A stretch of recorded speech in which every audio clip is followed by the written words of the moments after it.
Hello बच्चों। तो बच्चों आज से हम लोग स्टार्ट कर रहे हैं इलेक्ट्रोस्टैटिक्स, है ना। और जो हम लोग पढ़ने वाले हैं इलेक्ट्रोस्टैटिक स्टार्ट करेंगे, लेकिन हमारा जो है इलेक्ट्रोमैग्नेटिज्म हम लोग पढ़ेंगे, है ना।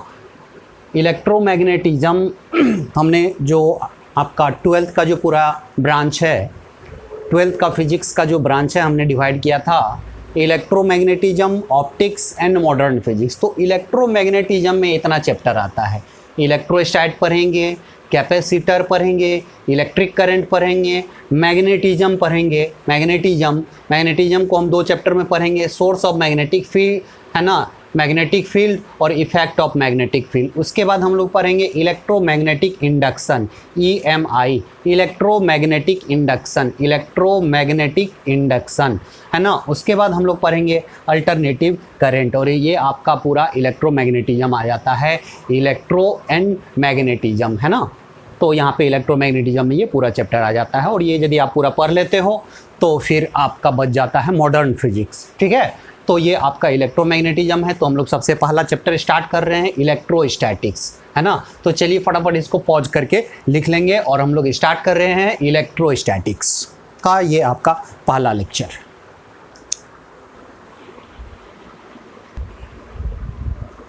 तो बच्चा हम लोग स्टार्ट कर रहे हैं इलेक्ट्रोस्टैटिक्स, है ना। तो सबसे पहले हम लोग देखते हैं कि इलेक्ट्रोस्टैटिक्स क्या है।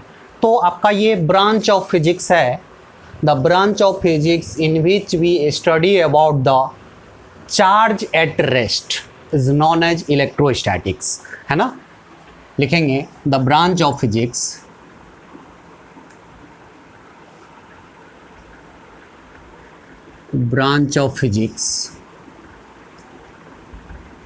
in which we study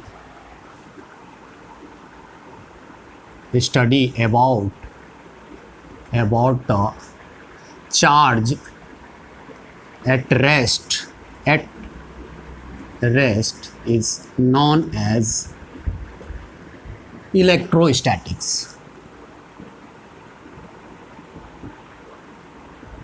इसको हम लोग क्या बोलते हैं, इलेक्ट्रोस्टैटिक्स। मतलब इलेक्ट्रोस्टैटिक्स में हम लोग कैसे चार्ज के बारे में पढ़ेंगे, रेस्ट चार्ज के बारे में पढ़ेंगे। जो चार्ज आपका क्या रहेगा, रेस्ट रहेगा, मूव नहीं करेगा, है ना। तो रेस्ट चार्ज के बारे में जो हम लोग पढ़ेंगे वो कहाँ पढ़ेंगे, इलेक्ट्रोस्टैटिक्स में, है ना। क्योंकि इलेक्ट्रोस्टैटिक्स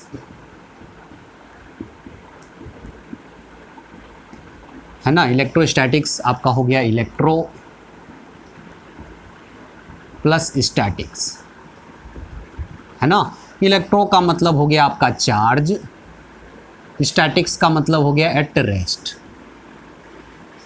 है ना। तो हम लोग कैसे चार्ज के बारे में पढ़ेंगे, रेस्ट चार्ज के बारे में पढ़ेंगे बच्चा इलेक्ट्रोस्टैटिक्स में। तो आइए हम लोग सबसे पहले देखते हैं कि आखिर चार्ज क्या है ना। तो सबसे पहले हम लोग चार्ज के बारे में देखते हैं, ठीक है। चार्ज के बारे में देखते हैं, चार्ज। तो आपका चार्ज क्या है, it is the property of matter. Matter की ये प्रॉपर्टी है ना, कि मैटर की प्रॉपर्टी है चार्ज, जिसके वजह से क्या होता है, जो है जिसके वजह से इट प्रोड्यूस और experience electric and magnetic field या आपका फोर्स, ठीक है। या तो प्रोड्यूस करेगा या आपका एक्सपीरियंस करेगा electric field and magnetic field को, है ना। तो लिखेंगे चार्ज क्या है, it is the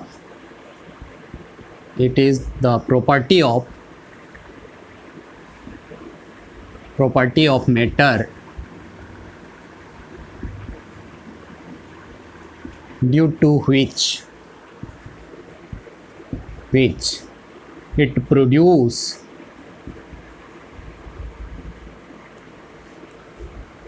and experience electric and magnetic effect,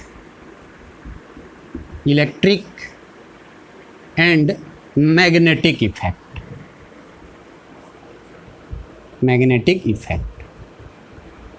ठीक है। मतलब चार्ज क्या है, आपका मैटर का प्रॉपर्टी है ना। किसी मैटर में चार्ज होगा, किसी में नहीं होगा, है ना। लेकिन चार्ज होगा किसके पास, मैटर के पास, और मैटर के पास क्या होता है, मास होता है। तो चार्ज आपका मास में ही एग्जिस्ट करता है, मतलब कि यदि चार्ज है, जिस पार्टिकल पे चार्ज है तो मास एकदम होना ही होना है ना। और यदि मास है तो कोई ज़रूरी नहीं है कि उस पर नेट चार्ज आपका हो, ठीक है। तो याद रखना है कि चार्ज क्या है, ये मैटर का प्रॉपर्टी है। मैटर के प्रॉपर्टी में जैसे मैटर है तो इसके पास मास होगा, है ना, वॉल्यूम होगा, है ना, चार्ज होगा। तो ये क्या है, आपका मैटर की प्रॉपर्टी है, जिसके वजह से, है ना, वो क्या करता है, प्रोड्यूस करता है और एक्सपीरियंस करता है electric and magnetic effect. Electric and magnetic effect को या तो प्रोड्यूस करेगा या एक्सपीरियंस करेगा। मतलब कि चार्ज आपका क्या करेगा, है ना, इलेक्ट्रोस्टैटिक फोर्स यानी कि इलेक्ट्रिक फोर्स को एक्सपीरियंस करेगा या मैग्नेटिक फोर्स को एक्सपीरियंस करेगा, जिसके वजह से, है ना। तो चलिए ये चार्ज के बारे में आप लिख लेंगे, है ना। लिखेंगे there are two types of charge. कितना टाइप का चार्ज होता है, there are two types of charges, है ना। पहला जो है आपका, फर्स्ट जो है आपका पॉजिटिव चार्ज, और दूसरा क्या है आपका नेगेटिव चार्ज, है ना। और याद रखेंगे बच्चा, यदि दो चार्ज पार्टिकल को आप रखोगे तो दोनों चार्ज पार्टिकल एक दूसरे पे क्या लगाएगा, फोर्स लगाता है। यदि आपका चार्ज यदि लाइक चार्ज हो तो क्या करेगा, लाइक चार्ज रिपेल करता है, और अनलाइक चार्ज एक दूसरे को क्या करता है, अट्रैक्ट करता है। तो इस पॉइंट को भी लिख लेंगे। चार्ज आपका दो टाइप का हो गया, एक पॉजिटिव चार्ज और एक आपका नेगेटिव चार्ज, है ना।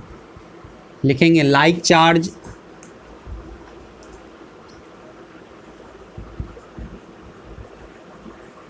charges repel each other and unlike charge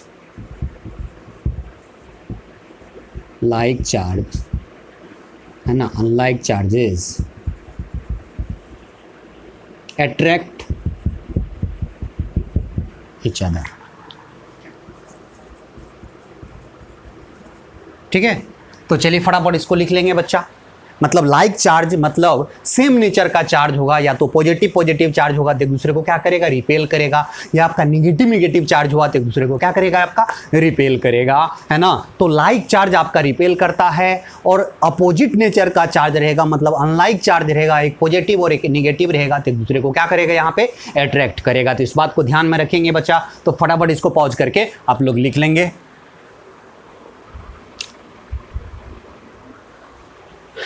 जैसे एग्जाम्पल के तौर पे आप, है ना, पहला एग्जाम्पल हम लोग ले रहे हैं। मान लेते हैं एक चार्ज पार्टिकल है और एक और चार्ज पार्टिकल है, दोनों प्लस चार्ज है, एक दूसरे को क्या करेगा, रिपेल करेगा, एक दूसरे को रिपेल करेगा। मतलब इस दोनों को ये इधर फोर्स लगाएगा, ये इधर फोर्स लगाएगा।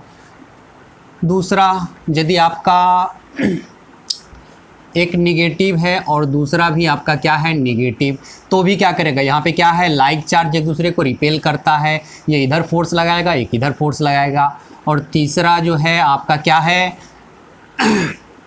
एक पॉजिटिव रहे और एक निगेटिव चार्ज रहे, तो इस कंडीशन में दोनों क्या करेगा, unlike charge attract each other, ना इसको इधर फोर्स लगाएगा, इसको इधर फोर्स लगाएगा, मतलब अट्रैक्ट कर रहा है ना।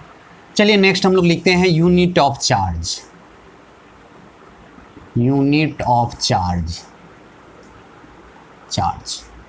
ठीक है।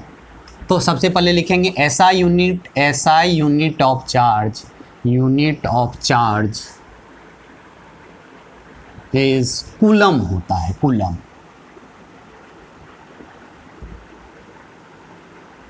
इससे डिनोट करेंगे C से, या नहीं तो एम्पेयर सेकेंड होता है। करंट का यूनिट एम्पेयर होता है,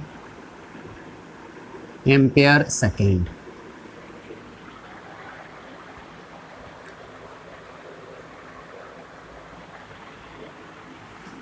है ना, एम्पेयर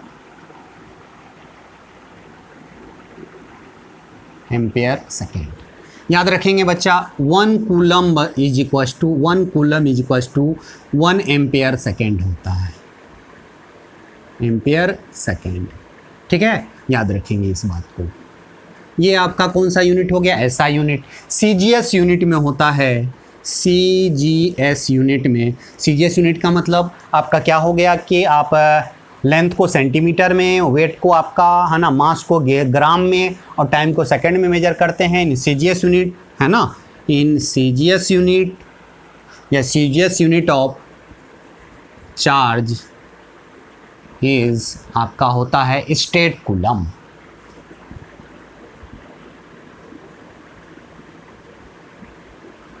और ESU मतलब इलेक्ट्रोस्टैटिक यूनिट, इलेक्ट्रोस्टैटिक यूनिट,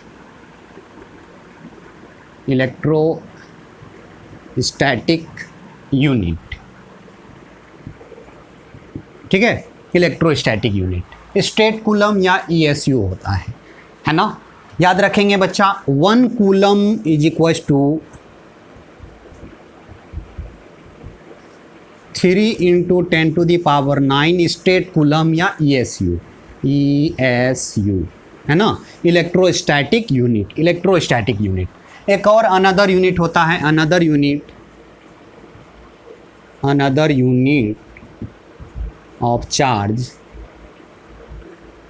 है ना, इज EMU होता है ना, EMU या इसको बोलते हैं AB कूलम।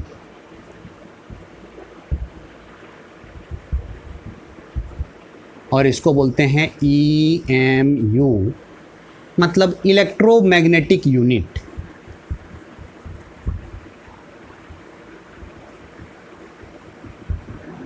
इलेक्ट्रोमैग्नेटिक यूनिट, ठीक है, AB कूलम या EMU इलेक्ट्रोमैग्नेटिक यूनिट, ठीक है। तो यहाँ पे आपका याद रखेंगे बच्चा, 1 कूलम इज इक्वल टू 1/10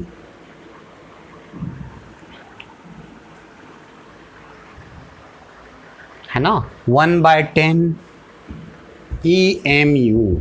और ये किसके बराबर हो गया बच्चा, 3 × 10⁹ ESU के बराबर, ठीक है। इस बात को याद रखेंगे, आप एक यूनिट से दूसरे यूनिट में आप कन्वर्ट हो जाएंगे। याद रखना, EMU इलेक्ट्रोमैग्नेटिक यूनिट और ये ESU इलेक्ट्रोस्टैटिक यूनिट, ये CGS यूनिट है, ये अनदर यूनिट है। याद रखेंगे EMU और ESU का रेशियो क्या हो जाएगा, तो ये दोनों को यहाँ ले आएंगे, इसको वहाँ चला जाएगा।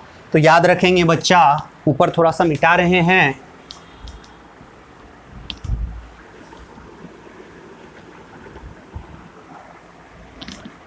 ठीक है बच्चा। तो एक पॉइंट याद रखेंगे, EMU और ESU का रेशियो जो होता है यहाँ पे क्या हो जाएगा, EMU और ESU का रेशियो यहाँ पे 3 × 10⁻⁻ आपका 10 हो जाएगा। तो इस बात को याद रखेंगे, कभी कभी ये रेशियो भी पूछ देता है ऑब्जेक्टिव में, खास करके नीट वगैरह में, है ना। तो चलिए फटाफट इसको पॉज करके आप लोग लिख लेंगे बच्चा।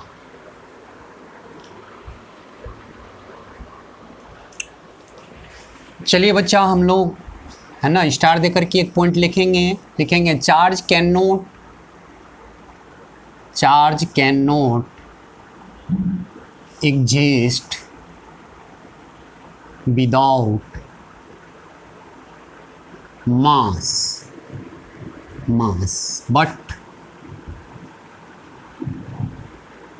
मास can exist without net charge, है ना। याद रखना है बच्चा, आपका चार्ज यदि है तो उसके पास मास होगा ही, ठीक है। मतलब चार्ज बिना मास का एग्जिस्ट कर ही नहीं सकता, क्योंकि चार्ज किसकी प्रॉपर्टी है, मैटर की। मैटर के पास क्या होता है, मास होता है। किसी मैटर के पास नेट चार्ज होगा, किसी के पास नेट चार्ज नहीं होगा। तो यदि मास है तो कोई ज़रूरी नहीं है कि नेट चार्ज उस पर हो, लेकिन यदि नेट चार्ज है, यदि उसके पास चार्ज पार्टिकल है, तो मास होना एकदम क्या है, तय है ना। तो चलिए फटाफट इसको लिख लेंगे, है ना। नेक्स्ट हम लोग देखते हैं quantum of a physical quantity. Quantum of a physical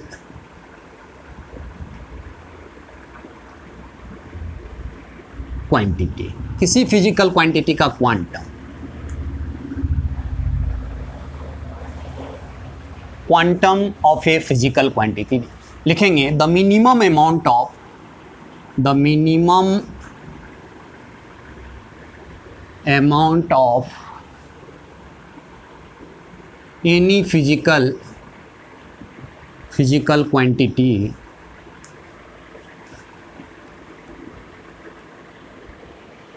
which can individually exist, individually exist is known as quantum of physical quantity,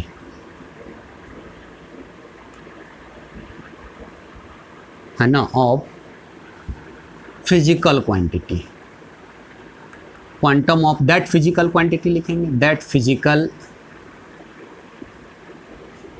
quantity.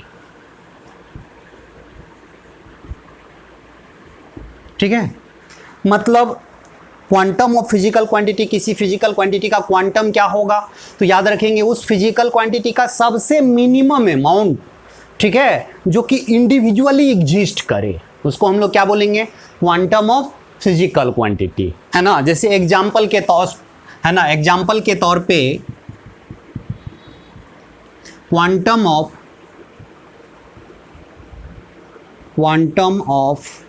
Energy of light,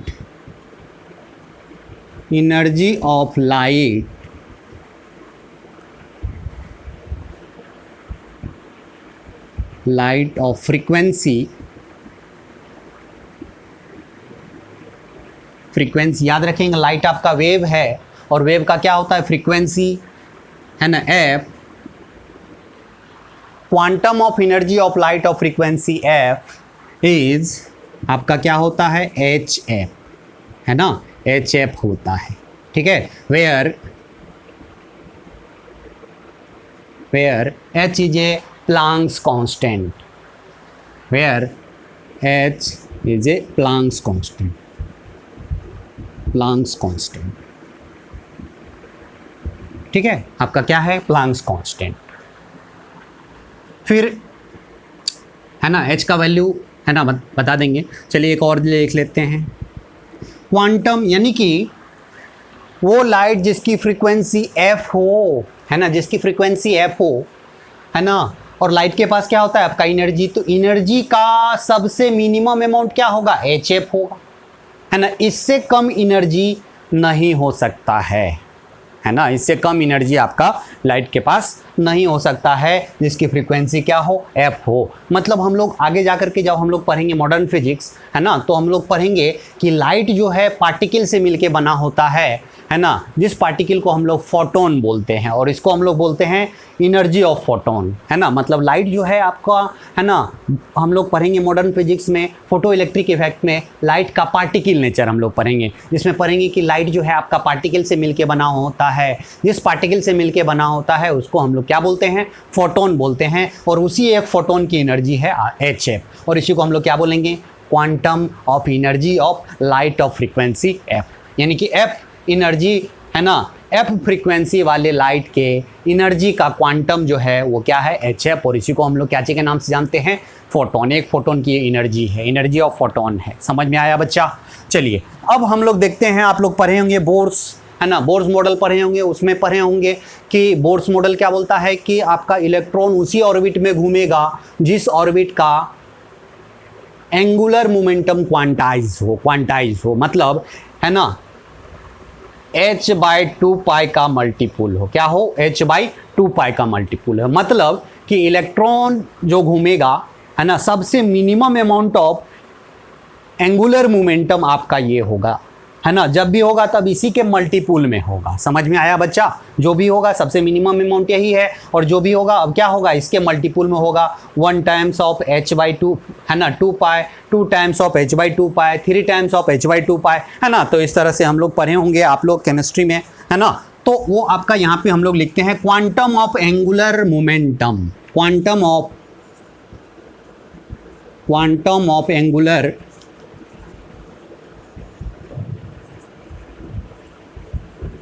momentum is h/2 पाई, है ना, h बाई कितना 2 पाई, जहाँ पे where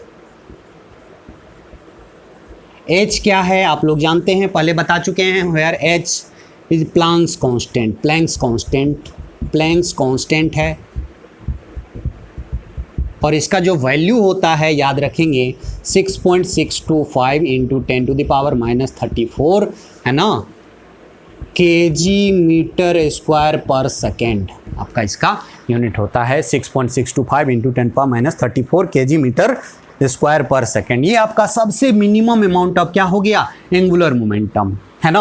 और याद रखेंगे कोई ज़रूरी नहीं है कि हर फिजिकल क्वांटिटी का मिनिमम अमाउंट, है ना, जो कि क्या करे, इंडिविजुअली एग्जिस्ट करे। याद रखेंगे मिनिमम अमाउंट और इंडिविजुअली एग्जिस्ट करे, तो जिस फिजिकल क्वांटिटी का सबसे मिनिमम अमाउंट आपको मिल गया, है ना, तो वो फिजिकल क्वांटिटी को बोलते हैं कि ये फिजिकल क्वांटिटी आपका क्या हो गया, क्वांटाइज हो गया। मतलब अब जो वो फिजिकल क्वांटिटी होगा तो उसी मिनिमम अमाउंट के मल्टीपल में होगा, मल्टीपल में। समझ में आया बच्चा, है ना। तो चलिए फटाफट इसको लिख लेंगे।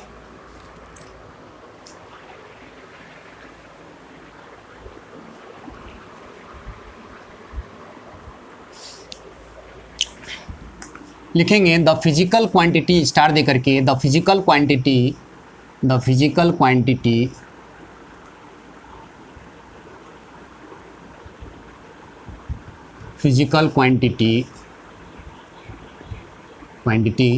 whose quantum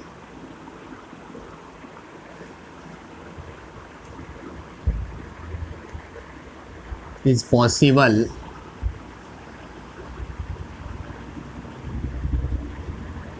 है ना,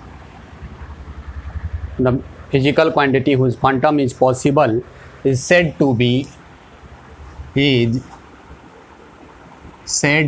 be quantized।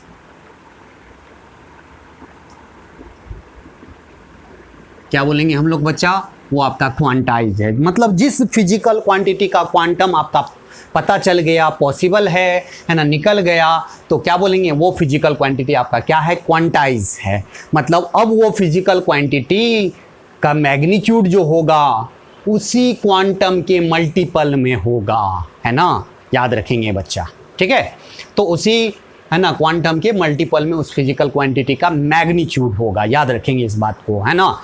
याद रखेंगे कि मास का अभी तक जो है क्वांटम आपका डिस्कवर नहीं हो पाया है, मास का सबसे मिनिमम अमाउंट अभी तक नहीं मिल पाया है, जिसकी वजह से अभी हम लोग बोलेंगे कि मास आपका क्वांटाइज नहीं है। मतलब मास का कोई भी अमाउंट हो सकता है ना, मास आपका क्वांटाइज नहीं है, मास का कोई भी अमाउंट आपको मिल सकता है, कितनों भी अमाउंट का हो सकता है। मतलब मास का क्वांटम नहीं पॉसिबल है, इसीलिए आपका वो मास क्वांटाइज नहीं है ना। तो ये लिखेंगे कि क्वांटम of mass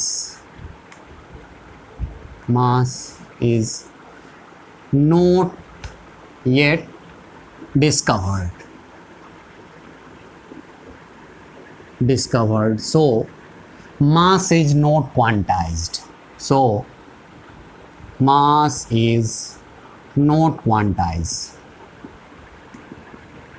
मतलब मास का कोई भी अमाउंट हो सकता है, ठीक है, मास का कोई भी अमाउंट हो सकता है, ठीक, मास आपका क्वांटाइज नहीं है।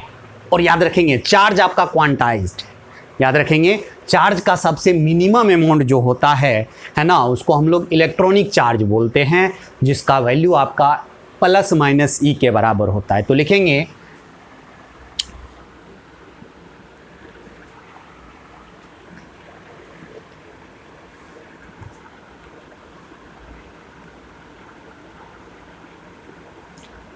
the minimum amount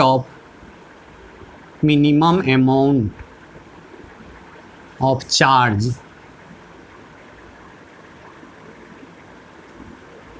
which can individually exist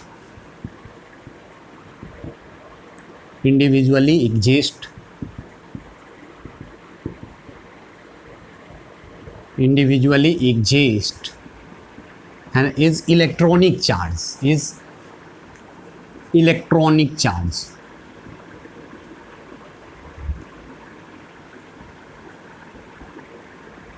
electronic charge, और इसको हम लोग क्या बोलते हैं, ई से डिनोट करते हैं। और याद रखेंगे बच्चा, ई का जो वैल्यू होता है वो ±1.6 इंटू 10⁻⁻19 कूलम होता है। और ये किसका चार्ज है, या तो इलेक्ट्रॉन का चार्ज है या प्रोटॉन का चार्ज है ना। इलेक्ट्रॉन का चार्ज है या प्रोटॉन का चार्ज है, निगेटिव इलेक्ट्रॉन का चार्ज, पॉजिटिव आपका प्रोटॉन का चार्ज। तो सबसे मिनिमम अमाउंट ऑफ चार्ज यही हो सकता है ना। इसीलिए हम लोग क्या बोलेंगे, चार्ज आपका क्या है, क्वांटाइज्ड है। अब जो भी चार्ज होगा है ना, एनी है ना, charge on a body is the integral multiple of E.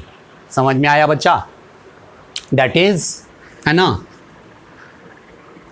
That is हम लोग क्या लिखेंगे, मतलब मिनिमम अमाउंट ऑफ चार्ज का मिल गया है, क्या होता है ±1.6 इंटू 10⁻⁻19, दैट इज लिखेंगे charge is quantized, that is charge is quantized. Quantized charge आपका क्या है, क्वांटाइज्ड है ना। लिखेंगे charge on a body, charge on a body है ना, charge on a body is integral multiple of electronic charge. Electronic charge मतलब charge आपका क्या है, सबसे मिनिमम अमाउंट यही ये है आपका। अब जो भी किसी बॉडी पे चार्ज होगा तो इसी के मल्टीपल में होगा, है ना। तो याद रखेंगे Q का जो आपका वैल्यू हो जाएगा वो क्या हो जाएगा, N इंटू ई, है ना, N इंटू ई। मतलब किसी भी बॉडी पे चार्ज होगा तो E के मल्टीपल में ही होगा। एक E के बराबर चार्ज, दो E के बराबर चार्ज, जहाँ पे क्या है, वेयर N क्या है, इंटीजर है। वेयर N क्या है आपका, इंटीजर है आपका 1 2 है ना, नहीं चार्ज है तो 0 है ना, 1 2 3 4 है ना, एंड सो ऑन। ठीक है, आपका ये है। और ई का वैल्यू क्या होता है, ±1.6 इंटू 10⁻⁻90। तो मतलब किसी बॉडी पे जो चार्ज होगा वो किसके बराबर होगा, Q बराबर N इंटू ई के बराबर होगा, है ना। इस बात को ध्यान में रखेंगे बच्चा। फटाफट इसको पॉज करके आप लोग लिख लेंगे। मतलब चार्ज आपका क्या हो गया, क्वांटाइज्ड हो गया।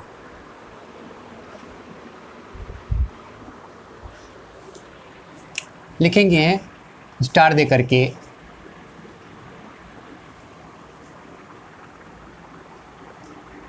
The minimum amount of charge है ना is ±E/3 and ±2E/3। But this charge है ना, the minimum amount of charge is आपका ये दोनों है ना, आपका R लिख देते हैं, है ना। But it can not individually exist, can not individually exist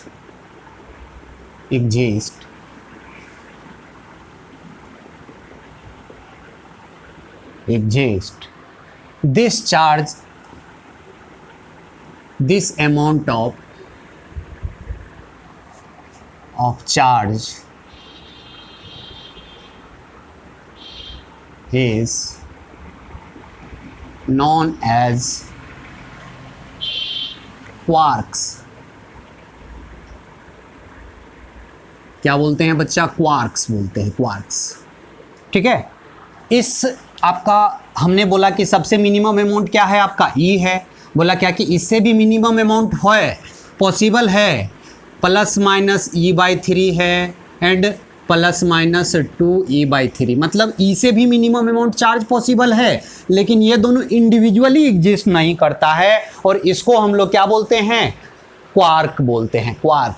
है ना, आपका यहाँ पे क्वार्क है, याद रखेंगे, इसको हम लोग क्वार्क बोलते हैं, याद रखेंगे। इसीलिए आपका क्वांटम ऑफ चार्ज क्या है, ई है। हमने क्या बोला था, किसी भी फिजिकल क्वांटिटी का सबसे मिनिमम अमाउंट जो कि इंडिविजुअली एग्जिस्ट करे, ये मिनिमम अमाउंट है लेकिन इंडिविजुअली एग्जिस्ट नहीं कर रहा है, इसीलिए हम लोग ई को ही बोलेंगे आपका क्वांटम ऑफ चार्ज, है ना। तो जो भी चार्ज होगा ई के ही मल्टीपल में होगा, ना कि इसके मल्टीपल में। समझ में आया बच्चा, याद रखेंगे बच्चा, ठीक है।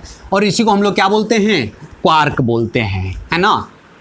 This amount of charge is known as quark. और क्वार्क में ही लिख लेंगे कि आपका, इसी में लिख लेंगे proton and neutron, proton and neutron made with, है ना,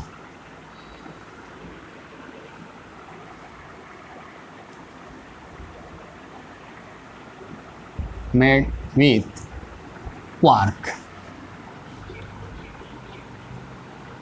quarks, but not electron. Electron आपका क्वार्क से मिलके बना नहीं होता है, प्रोटॉन और न्यूट्रॉन आपका यही क्वार्क से ही मिलके बना होता है, ठीक है, याद रखेंगे बच्चा। प्रोटॉन और न्यूट्रॉन किससे मिलके बना होता है, क्वार्क से, और इलेक्ट्रॉन आपका नहीं होता है ना, याद रखेंगे बच्चा इस बात को। तो चलिए फटाफट इसको लिखेंगे बच्चा।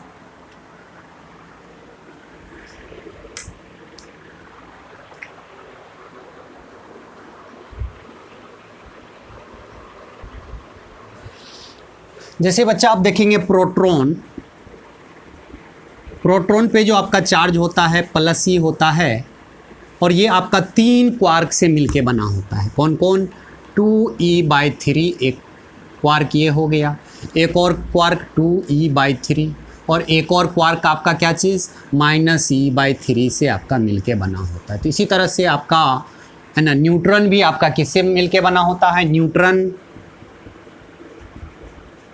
न्यूट्रॉन जो है आपका किससे मिलके बना होता है, न्यूट्रॉन पे क्या चार्ज होता है बच्चा, 0 चार्ज होता है, याद रखेंगे। 0 चार्ज तो कैसे बना होगा, या 2e/3 एक हो गया, प्लस -e/3, और एक और -e/3, यानी कि प्रोटॉन और न्यूट्रॉन दोनों 3 क्वार्क से मिलके बना होता है। लेकिन ये जो है आपका क्वार्क जो है इंडिविजुअली एग्जिस्ट नहीं करता है, इस बात को ध्यान में रखेंगे। अब हम लोग देखते हैं, कोई भी आपका मटेरियल है, एनी मटेरियल, है ना, एनी मटेरियल, है ना, कैन बी ऑफ 2 टाइप्स। कोई भी मटेरियल है आपका 2 टाइप का होता है, कोई भी मटेरियल है वो आपका 2 टाइप का होगा, एक आपका कंडक्टर होगा, एक आपका इंसुलेटर होगा, या नॉन कंडक्टर जिसको हम लोग बोलेंगे, ठीक है। तो एनी मटेरियल या any matter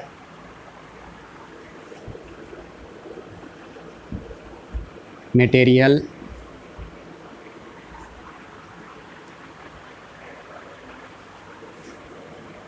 can be of 2 types, ठीक है। पहला आपका है कंडक्टर, कंडक्टर हम लोग किसको बोलेंगे, जिसमें आपका चार्ज क्या करे, फ्लो करे, है ना, charge can flow, charge can flow, ठीक है। चार्ज जिसमें आपका फ्लो कर सके, कंडक्टर में आपका चार्ज कैन फ्लो करता है। और नॉन कंडक्टर हम लोग बोलेंगे, non conductor,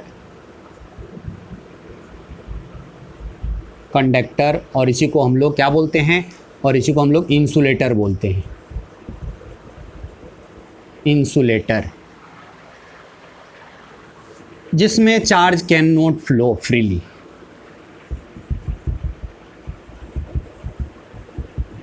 can not flow,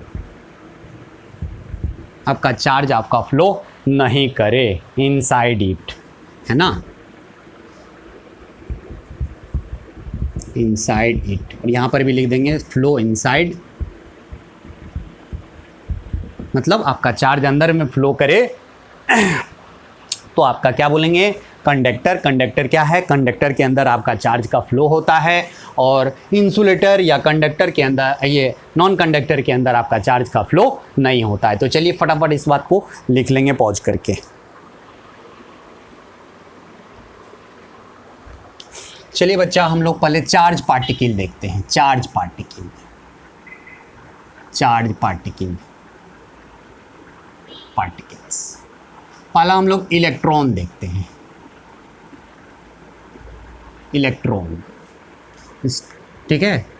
electron आप जानते हो कि एटम क्या चीज़ से मिलके बना होता है, इलेक्ट्रॉन, प्रोटॉन और न्यूट्रॉन से मिलके बना होता है। तो इलेक्ट्रॉन के बारे में हम लोग देखते हैं। इलेक्ट्रॉन के बारे में इसका मास कितना होता है, मास होता है 9.1 ×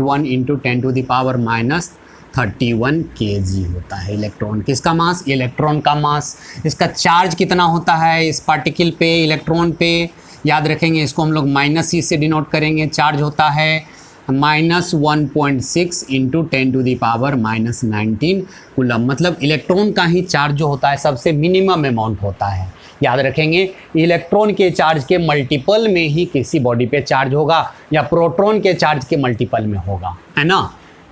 तो ये आपका इलेक्ट्रॉन हो गया, चार्ज पार्टिकल। मास याद रखना है, चार्ज आपका इतना होता है।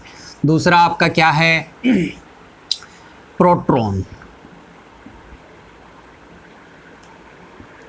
प्रोटॉन है ना, इसका मास जानते हो कितना होता है, मास 1.672 × 10⁻⁻27 kg होता है। चार्ज कितना होता है, +c, और ये किसके बराबर होता है, 1.6 × -19 कूलम के बराबर होता है। ये प्रोटॉन पे चार्ज हो गया। अब तीसरा हम लोग आते हैं न्यूट्रॉन। न्यूट्रॉन, न्यूट्रॉन, न्यूट्रल क्या है, ये आपका याद रखेंगे चार्ज पार्टिकल नहीं है, ये आपका न्यूट्रल पार्टिकल है। न्यूट्रल पार्टिकल, न्यूट्रल पार्टिकल, ठीक है, याद रखेंगे ये आपका न्यूट्रल पार्टिकल आपका न्यूट्रॉन है। इसका मास कितना होता है, याद रखेंगे बच्चा, मास जो होता है ये प्रोटॉन के मास के ही बराबर होता है, 1.674 × 10⁻⁻27 kg। लेकिन थोड़ा सा प्रोटॉन से ज़्यादा मास होता है आपका न्यूट्रॉन का। और इसका चार्ज कितना होता है बच्चा, तो याद रखेंगे इस पर चार्ज नहीं होता है, 0 चार्ज है, ये न्यूट्रल पार्टिकल है, ठीक है। तो चलिए, है ना, इसको पॉज करके फटाफट लिखेंगे। अब याद रखेंगे कोई भी सब्सटेंस जो है किससे मिलके बना होता है, एटम से मिलके बना होता है ना। कोई भी सब्सटेंस जो है आपका किससे मिलके बना होता है, कोई भी सब्सटेंस आपका एटम से ही मिलके बना होता है ना। और एटम के अंदर क्या क्या होता है, एटम में आपका क्या क्या होता है, एटम में, एटम में कोई भी सब्सटेंस आपका एटम से मिलके बना होता है। एटम जो है, मान लेते हैं आपका ये एटम है ना, तो इसके सेंटर को हम लोग न्यूक्लियस बोलते हैं। इसमें क्या होता है, प्रोटॉन प्लस न्यूट्रॉन, और इसके चारों तरफ इलेक्ट्रॉन क्या करते रहता है, घूमते रहता है। ये आपका इलेक्ट्रॉन हो गया और ये आपका प्रोटॉन हो गया। प्रोटॉन और न्यूट्रॉन आपका न्यूक्लियस में होता है। प्रोटॉन प्लस न्यूट्रॉन को हम लोग न्यूक्लियॉन भी बोलते हैं। प्रोटॉन प्लस न्यूट्रॉन को हम लोग न्यूक्लियॉन बोलते हैं। आउटर मोस्ट ऑर्बिट में आपका कौन रहता है, इलेक्ट्रॉन। याद रखना है कि जब भी आपका बाहर जाएगा सब्सटेंस से, है ना, किसी सब्सटेंस, कोई भी सब्सटेंस है, मान लेते हैं सब्सटेंस है, किससे मिलके बना होता है, एटम से ही मिलके बना होता है, ठीक है। याद रखेंगे, मान लेते ये आपका सब्सटेंस है, ये आपका एक एटम है ना, ढेर सारा एटम से ये मिलके बना हुआ है आपका सब्सटेंस, ठीक है। ये ढेर सारा एटम से आपका मिलके बना हुआ है सब्सटेंस, ठीक है। और इसके एटम के आउटर मोस्ट इलेक्ट्रॉन में क्या रहता है, बाहर में क्या रहता है ना, न्यूक्लियस के चारों तरफ कौन घूमते रहता है, इलेक्ट्रॉन। इलेक्ट्रॉन ढेर सारा ऑर्बिट होता है, ये भी ऑर्बिट है, ढेर सारा ऑर्बिट रहता है, सब में इलेक्ट्रॉन भरा रहता है, ढेर सारा इलेक्ट्रॉन इसमें घूमते फिरते रहता है। याद रखेंगे, ढेर सारा इलेक्ट्रॉन इसमें घूमते फिरते रहता है, ठीक है। तो इलेक्ट्रॉन इसमें होता है, ठीक। तो जब भी कोई सब्सटेंस पे चार्ज आता है तो यही इलेक्ट्रॉन क्या होगा, या तो यहाँ से इलेक्ट्रॉन चला गया है या इलेक्ट्रॉन आ जाए, उसी के वजह से आपका क्या होता है, सब्सटेंस या किसी भी चार्ज है ना, बॉडी के पास आपका चार्ज आता है, किसके वजह से, इलेक्ट्रॉन को देने या लेने के वजह से, है ना। कोई सब्सटेंस अभी न्यूट्रल है, इलेक्ट्रॉन यहाँ से निकल गया, है ना, तो क्या हो जाएगा, इलेक्ट्रॉन निकल गया तो उस पर कौन सा चार्ज आ जाएगा, पॉजिटिव। यदि इलेक्ट्रॉन आ गया एटम में, एक्स्ट्रा इलेक्ट्रॉन आ गया तो उस पर कितना चार्ज हो जाएगा, नेगेटिव, है ना। तो इस बात को ध्यान में रखेंगे। आपका एटम जो है किससे मिलके बना होता है ना, प्रोटॉन, न्यूट्रॉन और इलेक्ट्रॉन से। प्रोटॉन और न्यूट्रॉन जो है न्यूक्लियस में होता है, इसको हम लोग क्या बोलते हैं, न्यूक्लियस। न्यूक्लियस में आपका क्या क्या होता है, प्रोटॉन प्लस न्यूट्रॉन। और याद रखेंगे एटम जो है, एटम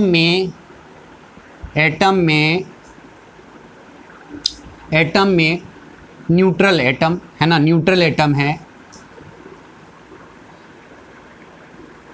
न्यूट्रल एटम में नंबर ऑफ इलेक्ट्रॉन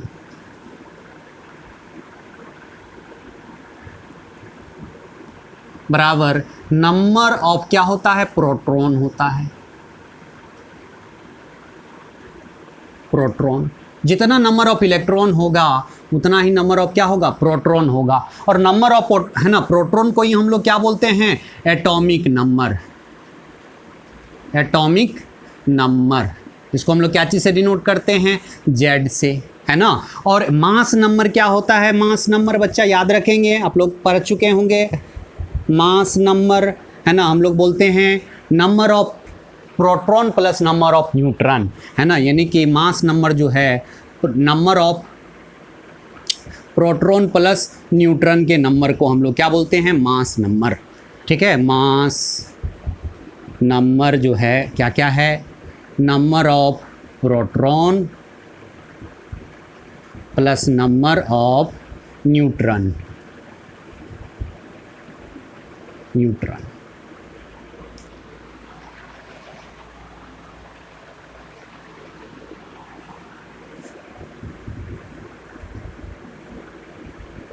है ना, न्यूट्रॉन। तो याद रखेंगे बच्चा, है ना, कि आपका सब्सटेंस जो है एटम से ही मिलके बना होता है। एटम किससे मिलके बना होता है, इलेक्ट्रॉन, प्रोटॉन और न्यूट्रॉन से मिलके बना होता है ना। प्रोटॉन और न्यूट्रॉन आपका कहाँ होता है, न्यूक्लियस में, बीच में होता है। इलेक्ट्रॉन इसके न्यूक्लियस के चारों तरफ अपने अपने ऑर्बिट में, अपने अपने सेल में घूमते रहता है ना। और याद रखेंगे यदि आपका एटम न्यूट्रल एटम है तो नंबर ऑफ इलेक्ट्रॉन बराबर नंबर ऑफ प्रोटॉन हो जाएगा। समझ में आया। तो और उसी को नंबर ऑफ प्रोटॉन को ही हम लोग क्या बोलते हैं, एटॉमिक नंबर बोलते हैं। मास नंबर जो होता है number of proton plus number of neutron के बराबर होता है। तो इस बात को ध्यान में रखेंगे। अब कोई सब्सटेंस है, यदि वो न्यूट्रल है, न्यूट्रल सब्सटेंस है, तो उसके पास क्या होगा, नंबर ऑफ इलेक्ट्रॉन और नंबर ऑफ प्रोटॉन दोनों क्या हो जाएगा, आपका बराबर हो जाएगा। और यदि उस पर चार्ज है ना, तो जो चार्ज है उसका अमाउंट आपका ज़्यादा होगा। तो चलिए फटाफट इसको लिख लेते हैं, उसके बाद एक दो एग्जाम्पल हम लोग समझते हैं इस पे।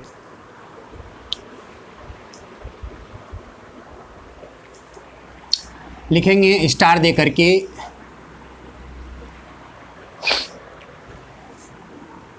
है ना, लिखेंगे neutral body have equal amount of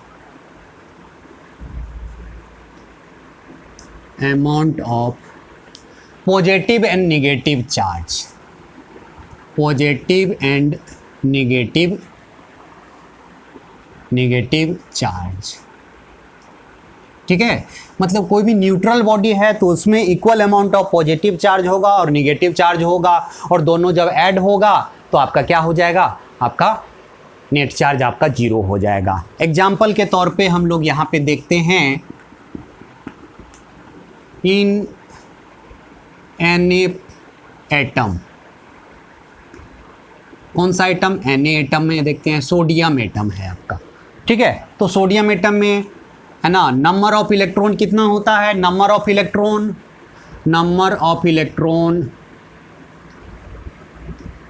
आपका 11, नंबर ऑफ प्रोटॉन ये आपका, ये भी आपका 11 होता है। आप जानते हैं सोडियम का में नंबर ऑफ इलेक्ट्रॉन 11, प्रोटॉन भी 11 होता है, चूँकि इसका एटॉमिक नंबर आपका 11 होता है। ठीक है, तो पॉजिटिव चार्ज कितना हो गया, पॉजिटिव चार्ज, इस पे पॉजिटिव चार्ज कितना हो गया, तो 11 आपका इलेक्ट्रॉन है और ए है ना, 11 आपका प्रोटॉन है। पॉजिटिव चार्ज, तो पॉजिटिव चार्ज किस पे होता है, प्रोटॉन पे, तो 11 प्रोटॉन है और एक प्रोटॉन पे कितना चार्ज होता है, प्लस ई के बराबर, है ना। तो क्या हो गया, 11 ई हो गया। नेगेटिव चार्ज कितना हो गया, तो नेगेटिव चार्ज किस पे होता है, इलेक्ट्रॉन पे, तो इलेक्ट्रॉन कितना है, 11 और इंटू एक इलेक्ट्रॉन पे चार्ज कितना, तो -e, तो यह क्या हो गया, -11 11e। तो net charge on Na atom, net charge on Na atom is equal to आपका क्या करेंगे, positive charge plus negative charge जो लेंगे, तो 11e प्लस -11e और ये कट के कितना हो गया आपका, 0 हो गया। तो net charge on Na atom आपका कितना हो गया, यहाँ पे 0 हो गया। ठीक है, चलिए दूसरा एग्जांपल देखते हैं, है ना। इन Na प्लस आयन, है ना, sodium ion, Na plus ion, याद रखेंगे Na प्लस आयन के पास नंबर ऑफ इलेक्ट्रॉन कितना होता है, नंबर ऑफ इलेक्ट्रॉन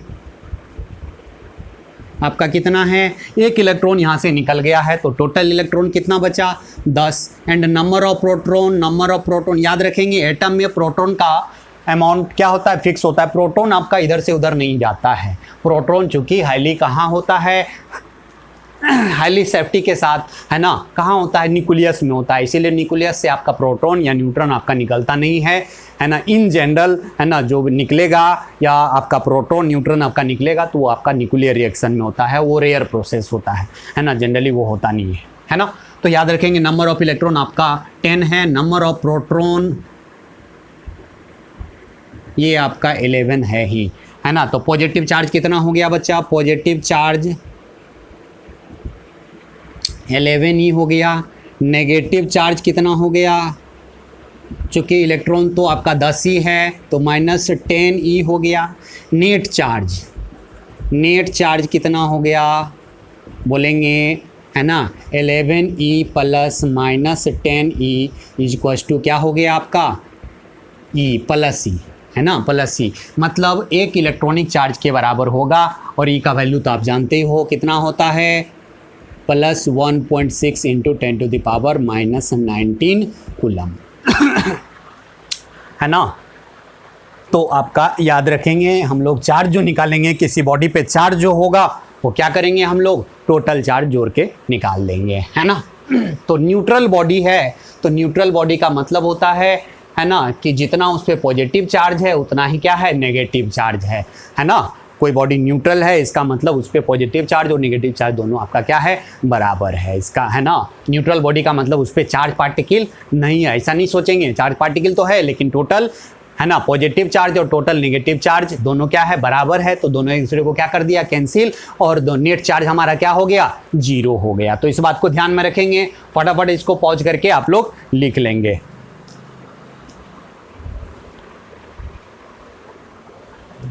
चलिए बच्चा, यदि मान लेते हैं कोई पॉजिटिव चार्ज बॉडी है, पॉजिटिव चार्ज बॉडी है ना, इसका मतलब हो गया कि उसमें modulus of positive charge is greater than modulus of negative charge है ना। ठीक है, यदि कोई बॉडी आपका पॉजिटिव चार्ज है, उसमें पॉजिटिव चार्ज ज़्यादा है नेगेटिव चार्ज से, इसीलिए ओवरऑल क्या है, पॉजिटिव चार्ज है। यदि नेगेटिव चार्ज बॉडी हो, नेगेटिव चार्ज बॉडी हो, तो इसका मतलब होता है कि positive charge, modulus of positive charge is less than modulus of negative charge के बराबर होगा, चार्ज के बराबर, मतलब नेगेटिव चार्ज का मॉडुलस ग्रेटर देन होगा मॉडुलस ऑफ पॉजिटिव चार्ज के, तब उस बॉडी को हम लोग क्या बोलेंगे, नेगेटिव चार्ज बॉडी। मतलब नेगेटिव चार्ज बॉडी के पास नेगेटिव चार्ज ज़्यादा है पॉजिटिव चार्ज से, है ना, इसीलिए आपको है ना नेगेटिव चार्ज उस बॉडी पे है ना। तो पॉजिटिव चार्ज बॉडी का मतलब उस पर पॉजिटिव चार्ज है ना का modulus is greater than negative charge के मॉडुलस के बराबर है ना, से आपका बड़ा है। यहाँ पे नेगेटिव चार्ज बॉडी का मतलब आपका हो गया कि modulus of negative charge greater than modulus of positive charge के, ठीक है। अब याद रखेंगे बच्चा, हम लोग को जो कंडक्टर हमने बोला कि चार्ज का फ्लो कहाँ होता है, कंडक्टर में, है ना। किसमें होता है चार्ज का फ्लो, है ना, कंडक्टर में होता है। कंडक्टर किसको बोलते हैं, है ना, यदि आपका ऐसे सब्सटेंस जिसके अंदर आपका चार्ज का फ्लो करे तो हम लोग उसको कंडक्टर बोलते हैं। तो हम लोग को यहाँ पे जो कंडक्टर पढ़ना है, there are 3 types of conductor. There are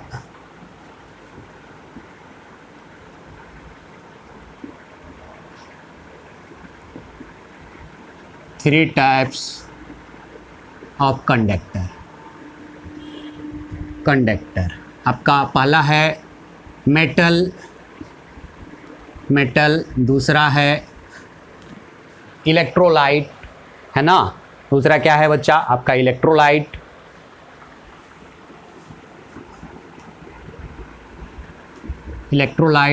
तीसरा है सेमी कंडक्टर।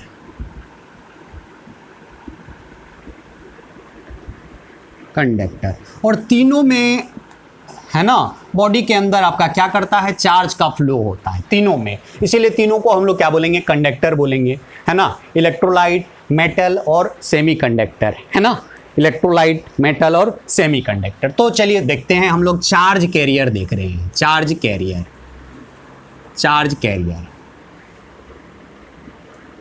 कैरियर्स मतलब चार्ज कैरियर्स का मतलब हो गया कि चार्ज को ले जाने वाला, है ना। चार्ज को एक जगह से दूसरे जगह, है ना, बॉडी के अंदर कौन ले जाएगा, है ना। तो यदि आपका पहला यहाँ पे क्या है, चार्ज किस में जाता है, एक जगह से दूसरी जगह, किस में फ्लो होता है, कंडक्टर में। और कंडक्टर कितना टाइप का आपने देखा यहाँ पे, हम लोग को जो पढ़ना है मेटल, इलेक्ट्रोलाइट और सेमी कंडक्टर। तो याद रखेंगे मेटल जब होगा, मेटल के अंदर तो मेटल के अंदर चार्ज कैरी करने वाला, चार्ज को ले जाने वाला कौन होगा, इलेक्ट्रॉन होगा। कौन होगा बच्चा, इलेक्ट्रॉन होगा। मेटल में चार्ज को एक जगह से दूसरे जगह ले जाने वाला कौन होगा, इलेक्ट्रॉन, है ना। और एक इलेक्ट्रॉन कितना चार्ज लेके जाएगा, जितना इलेक्ट्रॉन पे चार्ज होगा, है ना। कितना होता है, तो -1.6 इंटू, है ना, 10⁻⁻19 कूलम। दूसरा क्या है, इलेक्ट्रोलाइट।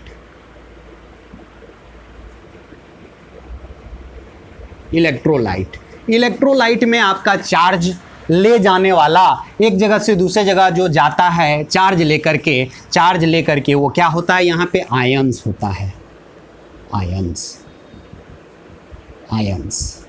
अब याद रखेंगे कि इलेक्ट्रोलाइट हम लोग किसको बोलते हैं, है ना, इलेक्ट्रोलाइट हम लोग किसको बोलते हैं। तो आपका ये जैसे कि NaCl है, आप है ना क्या ले लिए, ये आपका पानी ले लिए, है ना, पानी ले लिए और इसमें डाल दिए नमक, NaCl। जैसे ही पानी में ये गया वो किस में टूट जाता है, Na+ और Cl- में, Na+ और Cl- में, Na+ और Cl- में यहाँ पे टूट गया। तो इसी को हम लोग क्या बोलेंगे, अब ये जो आपका सॉल्यूशन बन गया जिसमें क्या है, आयंस है, इसी को हम लोग क्या बोलते हैं, इलेक्ट्रोलाइट बोलते हैं, है ना, इलेक्ट्रोलाइट बोलते हैं। अब इसमें क्या है, Na+ और Cl- क्या है, आयंस है। इसमें Na+ Cl- क्या है, आयंस है। अब इसके अंदर Na+ और Cl- क्या करेगा, चार्ज लेकर के जाएगा। मतलब फ्लो कौन करेगा, Na+ और Cl- एक जगह से दूसरे जगह जाएगा और साथ में क्या लेके जाएगा, चार्ज को लेके जाएगा। तो ये दोनों है क्या, आयंस है। तो इलेक्ट्रोलाइट में चार्ज को एक जगह से दूसरे जगह ले जाने वाला कौन है, वो है क्या है, आपका आयंस है। तीसरा आता है सेमीकंडक्टर, जिसको हम लोग मॉडर्न फिजिक्स में पढ़ेंगे बच्चा, याद रखना है। कहाँ पढ़ेंगे हम लोग, मॉडर्न फिजिक्स में, इसको सेपरेट चैप्टर में ही हम लोग पढ़ते हैं, ठीक है। तो ये सेमीकंडक्टर,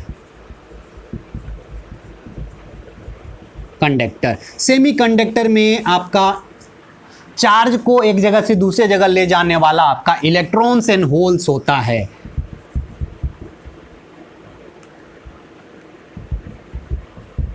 इलेक्ट्रॉन्स एंड होल्स,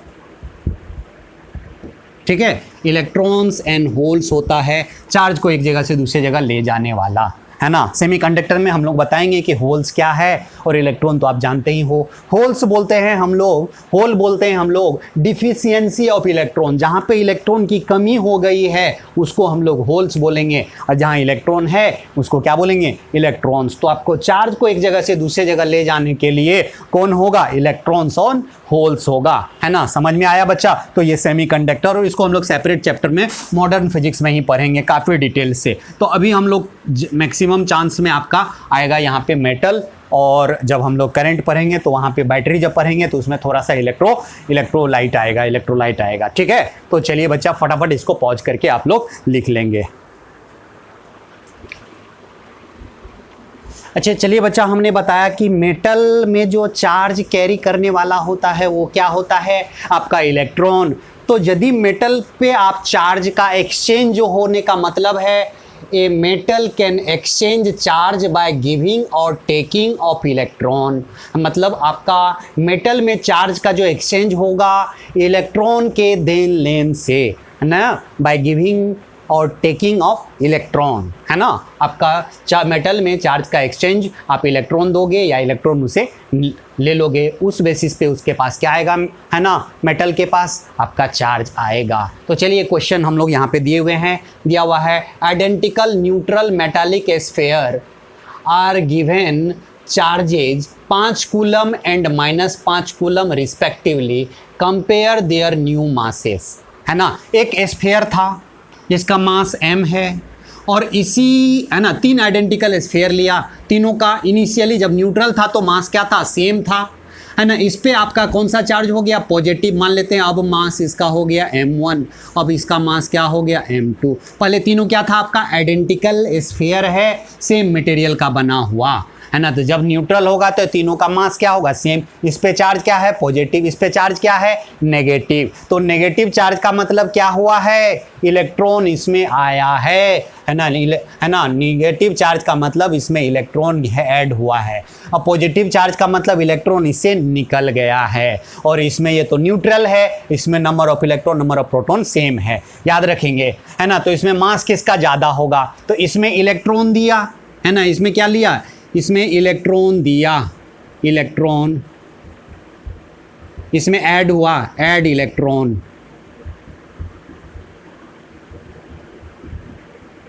है ना। इसमें क्या किया, रिमूव इलेक्ट्रॉन,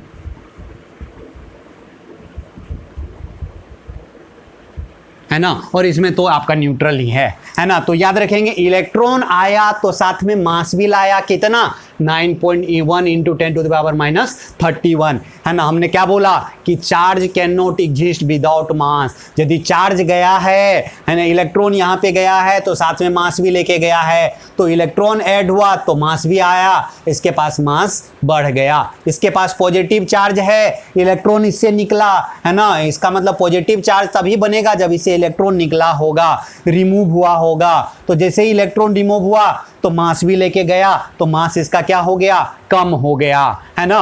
और आपका यहाँ पे मास क्या है, यहाँ पे ये आपका न्यूट्रल है। तो याद रखेंगे सबसे ज़्यादा मास किसका हो जाएगा, मतलब m1 का मास, m2 जो होगा सबसे ज़्यादा होगा, चूंकि इलेक्ट्रॉन इसमें और गया है ना। पहले इसमें इलेक्ट्रॉन प्रोटॉन दोनों बराबर था, इसमें इलेक्ट्रॉन और, है ना, चला गया तो इलेक्ट्रॉन कम हो गया, तो इसका मास और कम हो गया, इसमें इलेक्ट्रॉन और ऐड हो गया, तो सबसे ज़्यादा मास आपका नेगेटिव चार्ज का होगा, है ना, कि m2 का मास सबसे ज़्यादा। उसके बाद क्या होगा, आपका m होगा न्यूट्रल वाला का, और सबसे कम मास किसका होगा, पॉजिटिव चार्ज वाले का। याद रखेंगे बच्चा, है ना। इस तरह से आप लोग डिसाइड करेंगे। ये मतलब किसी आपका बॉडी में को चार्ज कर रहे हो, इसका मतलब क्या होता है ना, मेटल है, मेटल को आप चार्ज करते हो, चार्ज करने का मतलब होता है या तो इलेक्ट्रॉन को ऐड करना या इलेक्ट्रॉन को रिमूव करना। मेटल में एक्सचेंज ऑफ चार्ज जो होगा बाय गिविंग और टेकिंग ऑफ इलेक्ट्रॉन होगा। इस बात को ध्यान में रखेंगे बच्चा। तो फटाफट इसको पॉज करके लिख लीजिए। तो हम लोग प्रॉपर्टी ऑफ चार्ज अब बता देते हैं।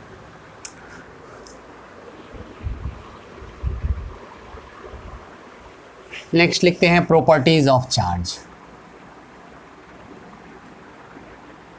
प्रॉपर्टीज ऑफ चार्ज, चार्ज का आपका प्रॉपर्टी क्या क्या होगा, है ना।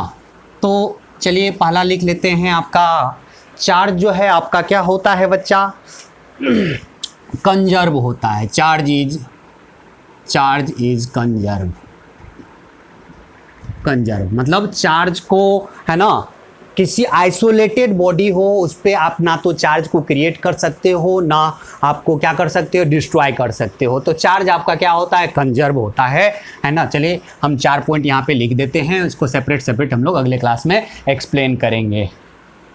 दूसरा है additivity of charge. Additivity of charge,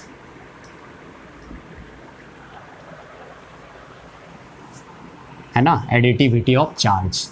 तीसरा जो है आपका quantization of charge. Quantization of charge,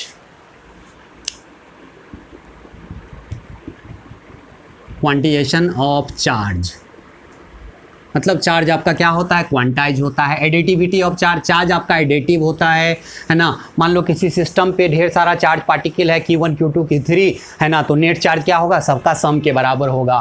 quantization of charge मतलब चार्ज आपका क्वांटाइज होता है। और चौथा जो आपका प्रॉपर्टी होगा वो होगा charge is invariant. Charge is invariant, charge is invariant, invariant, ठीक है।